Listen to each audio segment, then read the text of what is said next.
Siyempre, sa lahat po ng aking mga subscribers, followers at mga viewers, ay sana nasa mabuti kayong kalagayan lagi at ligtas sa anumang uri ng kapahamakan at lalong maiiwas kayo dito sa mga politikong mga kawatan na mga demonyo pa.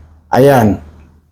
Ang hindi ko po parang pakiramdam ko po dito sa gobyerno ngayon, parang halos lahat nang nandyan sa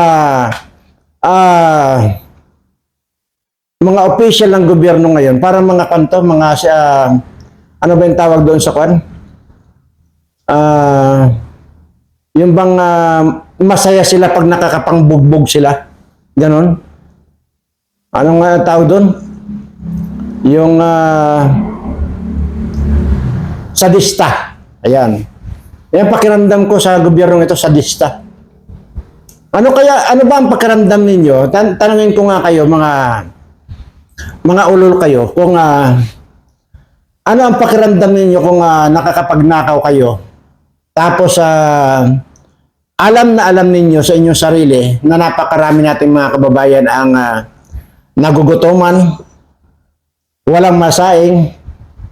Ano ba sa pakiramdam ninyo? Kaya nga nasabi ko, mga sadista kayo, mga kwan kayo eh.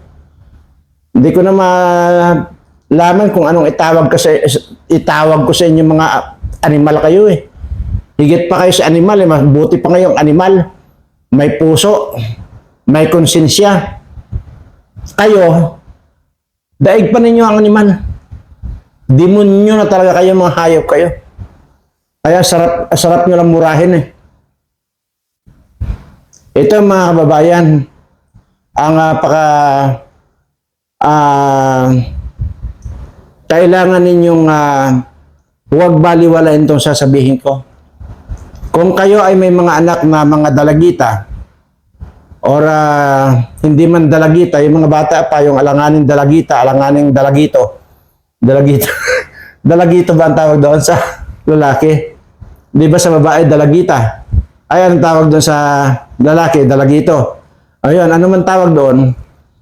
Ay, pakaingatan po ninyo, bantayan niyo po. At wag po kayong magpakampante dahil marami po pala ang nawawalang mga bata na hindi na-report. At na-report man sa mga social media na lang. Pero sa mainstream media wala pong na-report ng mga bata na nawawala. Isa lang po ang ibig sabihin nun, mga kababayan. Ang ibig lamang po sabihin yan, kinikidnap nila yan, kinukuha nila para pagkakitaan yung internal organ ng mga batang yan. Yan po ang hindi po malayong mangyari yun. Kasi may mga nawawala at hindi nga nababalita, pero marami na po akong alam na nawawala talaga. At marami pong nagmi-message na siya doon sa ganito, ganon, nawawala yung anak nilang ganito, ganon. Ingatan niyo po, bantayan niyo po yung inyong mga anak. Bago pa po mahuli ang lahat. Ay dahil, yun nga, iisa lang naman ang target ng mga yan, yung kukunin yung mga vital organ itong mga batang ito at ipagbibili nila doon sa mga nangangailangan. Milyones po yan. So, yan po ang gusto kong ipaalala sa inyong mga magulang. Huwag po ninyong hayaan na, lalo na kung medyo mataong lugar yan sa inyo, huwag niyo pong hayaan na nandiyan sa labas yung inyong mga anak. Dahil baka sila na ang susunod na biktimahin nitong mga demonyong ito. Hindi ko rin po alam kung gaano katotoo or gaano ka-accurate yung balita nga hindi na raw nakakalakad si Butod. Hindi natin alam kung ano, pero yun po ang balita na kung nakakalakad na hirap na raw po siyang lumakad. At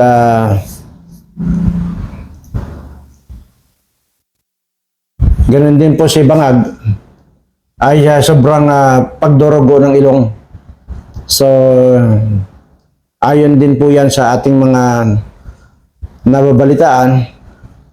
Pero ayaw nga natin pangalanan dito dahil nga hindi naman tayo sigurado dahil ayaw ko namang patuloy na pagsabihan ako ng fake news itong mga nanonood sa atin. At baka mamaya mapika ako ay matusok ko na yung mga tumbong nitong mga ito. But anyway, bukas pala ay magsisimula ulit akong magtusok sa tumbong nitong mga bashers ko para kahit yan man lang ay mabawasan natin itong mga hunghang na mga taong nandito sa atin ngayon. So, bukas pagtutusukin ko na ang mga tumbong nito. Oh. Ayan. So, wala po akong maraming i-discuss ngayon dito, kundi gusto ko lamang pong ipaalam sa inyo at sana mapil ninyo na ang gobyernong ito sadista. Dahil habang nagsasaya sila pagka nakakakulimbat sila ng milyones, ito namang marami nating mga kababayan, kulang yung kanilang sinturon para pang bigkis sa kanilang mga sikmura para wag lang sumakit sa sobrang kagutuman. Ganyan po. At sayang nga lang at nag-iisa lang ako. At hindi ko po talaga kayang maabot lahat yung mga talagang marami po talaga nagugutuman nating mga kababayan. At kahapon lamang po ay inutusan ko yung aking mga tao na mag-ikot po ulit. At dahil yan man po yung regular na ginagawa natin, na kahit pa paano ay makasalba tayo ng mga taong tipong wala ng pag-asa sa buhay. Yun po ang ginagawa natin. Kaya ganoon na lang po ang galit ko dahil sabi ko nga po kung sino man ang maghamon sa akin na ipakita ko or samahan ko sila. Opo, more than willing po ako samahan. Yun pong mga gustong makasaksi ng totoong drama sa buhay nitong ating mga kababayang walang masaing. Pwede ko po kayong samahan kung gusto lang ninyo ng patunay. Grabe. Sabi ko nga po, yung dating iniikutan namin, sobra. Halos triple na po. Yung dating, let's say halimbawa, yung 1,000 nating iniikutan na yan, ngayon po naging triple na, 3,000 na po yan. Ganun ko po isa na sa larawan yan, na triple na po, ganun po karami ang patuloy nating dinadalaw. Ayaw ko pong magsabi rito ng tinutulungan. Gusto ko pong gamitin yung term na dinadalaw at hindi yung tinutulungan. So, kaya nga po nakapagbitaw na naman ako na ano kaya ang pakiramdam nito mga nandiyan sa gobyerno, lalo na po itong ating mga politiko. Ano ba ang pakiramdam nyo talaga? Na habang pinagnanakawan nyo ang kaban ng bayan, ang nagiging epekto naman yung lalo pang kahirapan nitong ating mga kapos na kababayan. Yun naman po ang tanong ko Sana makonsensya kayo. Sana magkaroon man lang kayo ng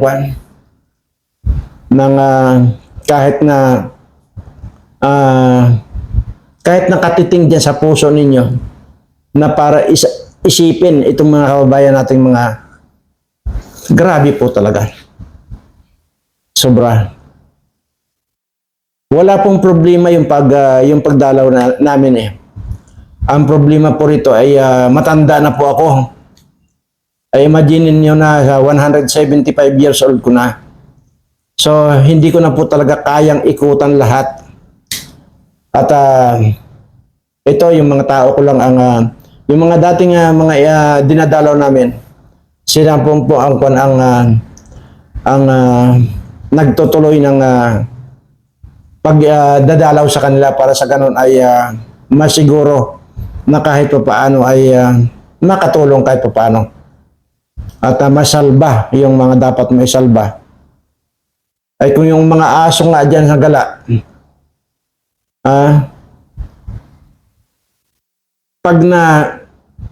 pag nakikita ko, yung pubang aso na walang kalaman-laman talaga yung tiyan na talagang napakapayat na, inabando na nung may-ari ng aso na yon. Grabe. Talagang kinukan ko po yan, pinagtsatsagaan ko po yan na malapitan para pakainin. Tao pa kaya?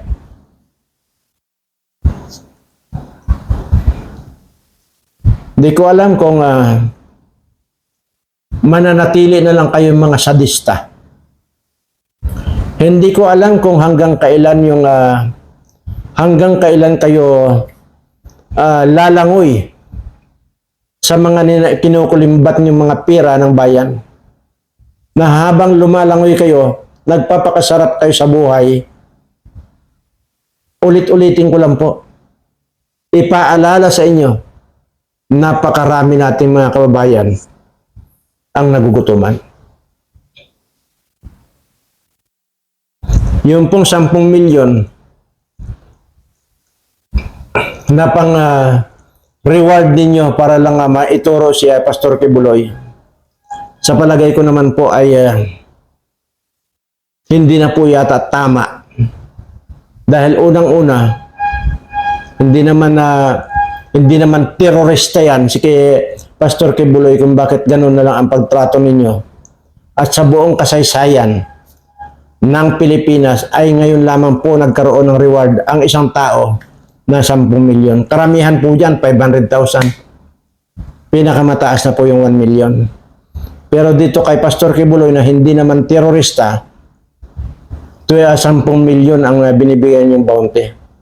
At ikaw, Abalos, ipaliwanag mo nga ako ikaw na rin may sabi na hindi galing sa kaba ng bayan yung 10 milyon na yan na reward na para may magturo kay Pastor Kibuloy at ang sinasabi mo ay private individuals. So, pwede bang sabihin mo sa amin kung sino talaga yung taong yan? O dahil alam ko na bobo ka, kaya kung ano-ano na lang yung lumabas sa bibig mo, abogado ka pa naman, hindi mo alam na nilalabag mo na ang batas sa kabubuhan mo. Yan ang problema sa atin kung yung bang mga jeep rocks. Tingnan mo na lang yung buhok mo. Kalain mo. Isa kang sekretary ng isang ahensyang pamahalaan. Nakalawit yung buhok mo dito. Yun yung mga jeep rocks. Yun yung mga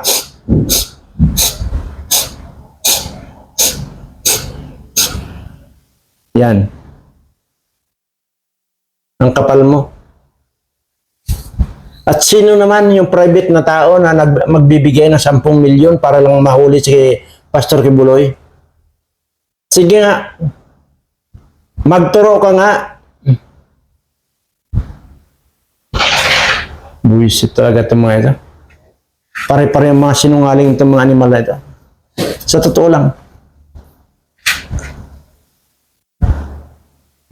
Kaya dyan sa inyo, dyan mapapolitiko at saka mga taong gobyerno, ang papangit nyo eh. Sobra ang papangit ninyo. Imaginin mo, pati buhok mo, pinapalawit mo na. No, tingnan mo yung isang senador dyan, nagtatali pa ng buhok sa ulihan. Senador ba yung ganyan? Maging ikaw. Tapos pabarong-barong ka pa ng 5-5 na barong. O sige, magpagandahan lang tayo ng barong. O kung ayaw nyong tanggapin yung hamon ko na magpapatayan tayo, pagandahan lang tayo ng barong at saka pamahalan na lang. At saka bilang na lang ng barong. Sige nga. Yan na lang. Kung natatakot kayong makipagpatayan sa akin, pagandahan ng barong, paramihan ng barong, at yung bagay magsuot ng barong. Sige daw. Yun na lang. Pikang-pika na ako sa inyo mga hayop kayo. Kakapal nyo. Sobra. Para kayong kwan. Ikaw rin tambaloslos. Baka hindi mo alam yung salitang tambaloslos. Ikaw Martin Romualdez. Maghinay-hinay ka sa pagwawaldas ng pira ng bayan. Hindi mo pira yan. Ang kapal din namang pagmumukha mo na gawin mong Romualdez rice, yung bigas na mas mabaho pa sa anghit ni Kumar. Ang kapal ng mukha niya. Wala naman nipis ang mukha. Ay sabi ko, pag nagkita tayo, paninipisin ko yung mga mukha ninyo. Wala lang pagkakataon, ang dami-dami yung mga bodyguard eh. Hindi makalapit. Pero once na nag-cross ang landas natin, paninipisin ko yung mga mukha ninyo. Madali lang panipisin yung mga mukha ninyo. Ha? Gilitan ko lang yung bunbunan ninyo, yung balat ng bunbunan ninyo, tapos hilahin ko lang pababa yan. Ninipis na yan. Tanggalin ko yung balat ng mukha ninyo, ninipis yung mga mukha ninyo. Tandaan ninyo yan. Kaya dito, maniwala kayo, naka-ready na. Ngayong 2025, huwag na huwag kayong tutungtong dito ng mga kawatan kayo sa amin. Dahil sisiguraduhin ko sa inyo, uuwi kayo ng Manila na PWD. Ito, wala tayong sisihan. Sinasabi ko na agad ngayon sa inyo. Para sa ganon, ay magkaroon ako yan ng awareness. Ako naman kasi marunong naman ako magbigay ng marunong naman ako magbigay ng warning, ibabala eh. Kaya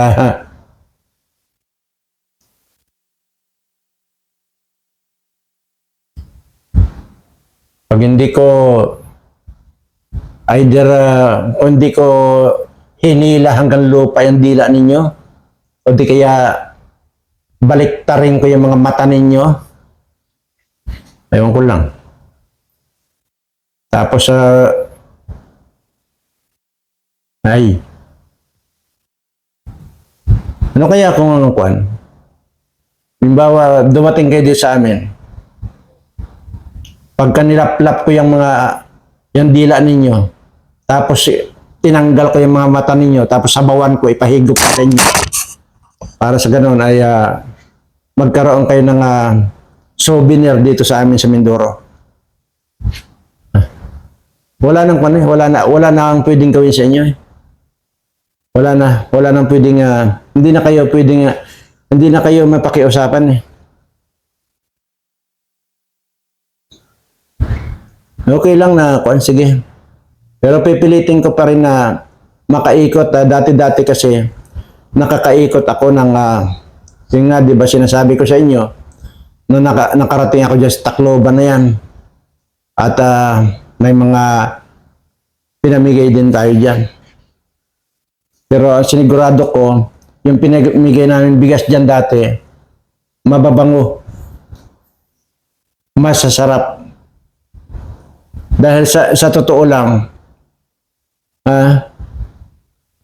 kung itong aso ko nga ay kung hindi Milagrosa, Angelica na first class ang kinakain ito. Kung minsan binibilhan ko pa ng Indian rice yan. Aso lang yan. Pusa. Ano pa kayang tao? Ito hindi po hindi po salitang ito kalabisan. Yun po ang totoo niyan. Kahit ngayon na bagamat hindi na ako kumakain ng kanin, yan po, diyan ko binubuhos yung mga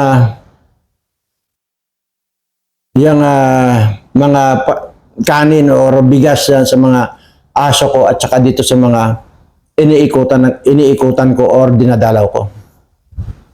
At sinisigurado kong masasarap. Sabi ko nga po, either Milagrosa or Angelica na first class. Yun po yan. Hindi po kada ako na ito ng salita. Hindi po ako nagbibiro sa pagkakataong ito. Tapos ikaw, ang kapal ng mukha mo, na ilagay mo pa yung pangalan mo dyan sa bigas na yun, na ang bantot-bantot naman, para lang makakuha ka ng buto, ganun ba? Wala nang bubuto sa inyo. Maliban na lang kung babayaran nyo itong bagong machine ng Miro. At saka yun nga, kumalat na nagpabayad na rin yata itong Comelec na ito. Kaya wala talaga. Kaya kahit anong gawin, talagang yan at yan pa rin ang lalabas ng mga mukha, mga animal. Pero sige lang. Okay lang yan. Basta ang mahalaga dito, wala tayong ibubuto. Kahit isa sa kanila. Ngayon, kung hindi na tayo bumuto at maglalabasan pa rin yung mga mukha na yan, sige lang. Okay lang yan.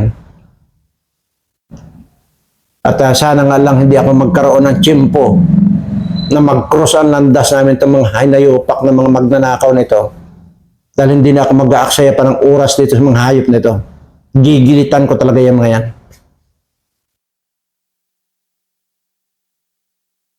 Nakakakon eh. Sa dami niyong sa dami niyong pinahirapang mga tao, ano ang ina-expect ninyo? Matutuwa kami sa inyo? Sa dami ng mga walang kinakain, sa dami ng walang masaing, tapos wala kayong tigil sa kababiyahe, wala kayong tigil sa kawawaldas ng pira ng bayan, anong ina-expect ninyo?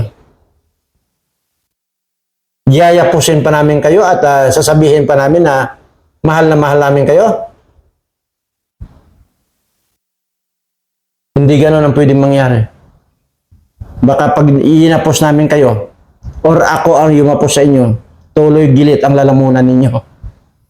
Yan ang totoo dyan. Baka na yan. Nakakagalit lang kayo. Sobra. Itong dinadaldal ko ito, kaya nga ang lakas ng loob ko na magmura dito dahil pwede ko talagang ipakita eh. Matagal ko nang sinasabi, matagal na ako naghahamon dito na samahan ko kayo dito sa mga dinadalaw naming mga kababayan natin. Kaya ganun na lang eh. Sobrang parami pa ng parami.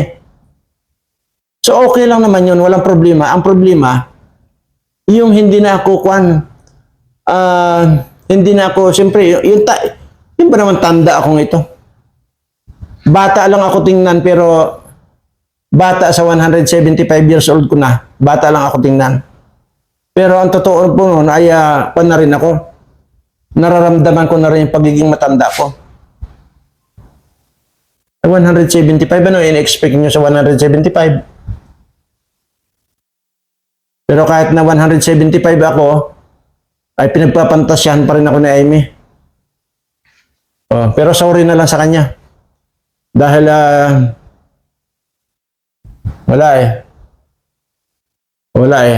Kahit na konting pintig ng puso eh, wala eh. Wala akong nararamdaman. Sorry ka na lang. Pero kung sinunod mo yung dinidiman ko sa iyo, malamang pa. No, at least sana, baka niligawan na nga kita, baka naging tayo, mayroon ka pwedeng ipagmalaki na mayroon kang boyfriend na antik. Pero wala na yun. Huwag mo nang pangarapin yun dahil malabong mangyari na yun. Lalo ngayon, tinalikuran mo na si Inday. Yan yung mga tao na yan na ang laki ng itinulong sa inyo tapos tatraidorin nyo lang. Yung mga Duterte ang naglagay sa inyo ng pwesto. Meron din itong mga senador niya na mga walang utang na loob. Talagang ganun talaga. Sabi ko nga, again, uulitin ko lang sa inyo. ipagdasal nyo lang na huwag mag-cross ang landas natin. Dahil hindi ako mag-aaksaya ng oras. Sasamantalahin ko lahat ng bawat oras, bawat minuto, bawat segundo na nagkita tayo. Diyan yung makikita. Kung magagawa ko yun sa inyo, yun ay dahil dito sa mga kababayan ko na pinahirapan ninyo. Kung may magawa, kung may magilitan man ako ng liig sa inyo, dahil yan dito sa mga pinapatay nyo mga kababayan ko. Dapat lang na pagdusa kayo. Kaya dito sa amin, pinagpapaunahan ko na kayo. Mas maganda yung pinagpapaunahan kayo para wala kayong masabi. Dahil sisiguraduhin ko, luluhod at luluhod kayo sa akin pag oras na nahuli ko kayo. Baka pagsisisihan ninyo yung araw na ipinanganak kayo. Maniwala kayo sa akin.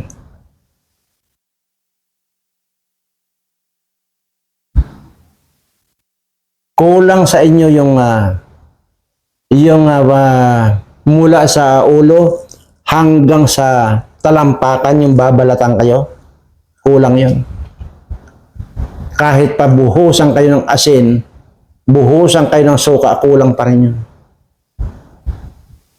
Diyan sa mga pinaggagawa ninyo. Pero may gagawin ako sa inyo.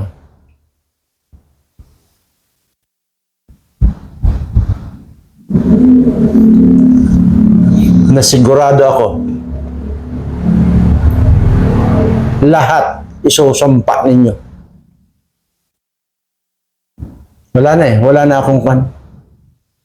Kung hindi kayo mapakiusapan na para tulungan, ito lang naman, ano ba naman yung pakiusap ko sa inyo? Tulungan nyo lang itong mga kababayan natin. Yun lang. Kasi ang nakikita ko, tutulong kayo, mangungupit pa kayo. Di ba? Tingnan nyo yung 10,000 ibinigay. 10,000 na nga lang na ibinigay ng gobyerno, kinulimbat pa noong kapitan, mayor, kasama na dyan ang congressman. May party na yan. Tingnan nyo. Nandiyan kayo para pagkakitaan nyo itong mga kababayan natin. Ganun ba ang mindset ninyo?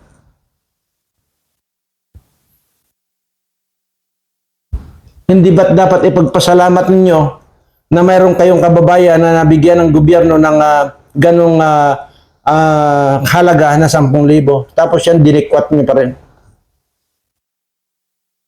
Gusto nyong tumulong, pero laging mayroon kayong kabig.